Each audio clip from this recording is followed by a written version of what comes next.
Listen, if you remember this song and you a 90s baby, sing it with me.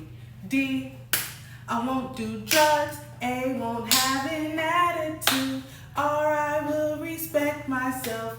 E, I will educate me. D, I won't do drugs. A, won't have an attitude. R, I will respect myself.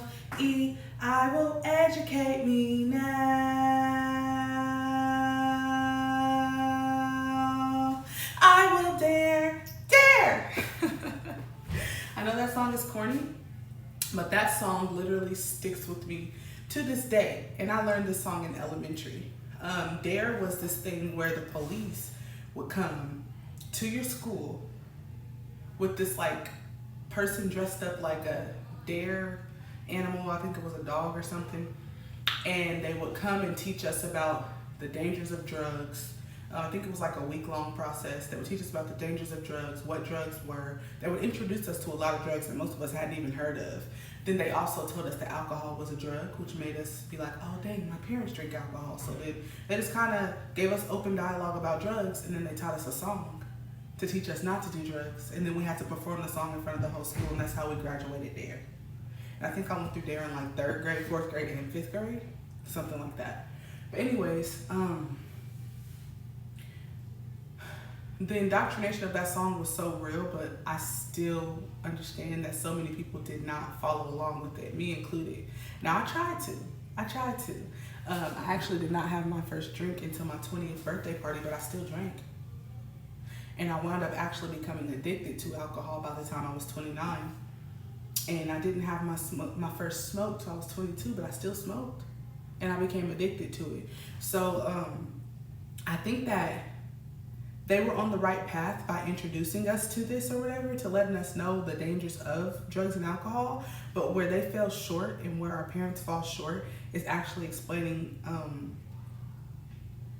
how normalized it is in our society. Because they tell you about peer pressure. Yeah, your peers can pressure you into things that you shouldn't do, and then they taught us about not involving ourselves in peer pressure.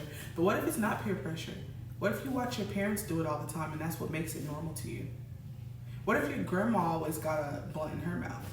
What if your aunt is always drinking? What if that's the reason why it was normal to you? Or get this, what if you become intimately involved in a relationship where the other person is addicted to something that you've never even tried before, and now you're addicted to it?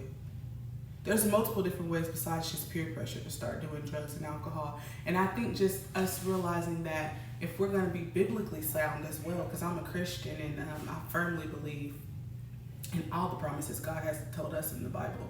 I also firmly believe that God does not do or say anything that he does not want to grow us, that he does not want to heal us, that he does not want to make our life easier with. So the reason why we shouldn't drink and smoke is not just because it's bad on your health. It's also because when you're drunk or high, you're not in a cognitive mind state. You might think you are, but you're not. You open yourself up to so many other demonic forces. You start to sin in ways that you would have never thought to sin had you not been drunk or high. You start to talk to people how you would have never talked to them had you not been drunk or high. You start to have sex with people you would not have had sex with had you not been drunk or high. So it's to protect ourselves. But I just wanted to just get on here and just let y'all know that we all went against what D.A.R.E told us. But at the end of the day, we all can just grow from it, and we all can learn from it, and we can teach the next generation how important it is to not do drugs, not have an attitude, respect yourself, and educate yourself. That's all I wanted. That's my TED Talk for the day. Y'all have a blessed day.